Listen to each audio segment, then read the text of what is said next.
మనలో చాలామందికి ఉండే ఒక పెద్ద ప్రాబ్లం ఏంటో తెలుసా భయ్య? వాడికి 1,00,000 జీతం వస్తుంది, వీడికి కారు ఉంది, నాకు ఏమీ లేదు అని పదే పదే పదే బాధపడిపోతూ ఉంటాం. కానీ ఈ ఒక్క లాజిక్ తెలిస్తే మీరు ఇకపై ఎవ్వరితోనూ మిమ్మల్ని మీరు కంపేర్ చేసుకోరు. ఏం మాట్లాడుతున్నావురా? నరాలు కట్ అయిపోయింది. మన లైఫ్ ఒక ఎగ్జామ్ పేపర్ లాంటిది భయ్య. ప్రాబ్లం ఏంటంటే అందరి క్వశ్చన్ పేపర్ ఒకటే అనుకుని పక్కన ఉన్న లైఫ్ని చూసి కాపీ కొట్టాలని చూస్తాం. కానీ దేవుడు ఒక్కొక్కరికి ఒక క్వశ్చన్ పేపర్ ఇచ్చాడు భయ్య.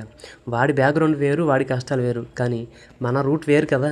సోషల్ మీడియాలో జనాలు పెట్టే స్మైల్ ఫోటోలు చూసి వాళ్ళు చాలా హ్యాపీగా ఉన్నారని మనం డిప్రెస్ అయిపోతూ ఉంటాం. కానీ హిందీలో ఒక సామెత ఉంది భయ్య, దూరికే డోల్ సొహవ్ అని.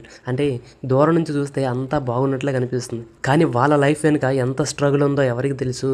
అందుకే ఇంగ్లీష్లో అంటారు, don't compare your chapter 1 to someone else chapter 20 అని. ఎవరి జర్నీ వాళ్ళది బ్రో. అందుకే పక్కనోడితో ఎప్పుడు కంపేర్ చేసుకోవడం ఆపేసి నిన్నటి మీకంటే ఈరోజు మీరు ఎంత బెటర్ అయ్యారనేదే చూసుకోండి. అందుకే పక్కనోడితో కంపేర్ చేసుకోవడం ఆపేసి నిన్నటి మీకంటే ఈరోజు మీరు ఎంత బెటర్ అయ్యారనేదే చూసుకోండి. మీ స్టోరీలో మీరే హీరో బాస్.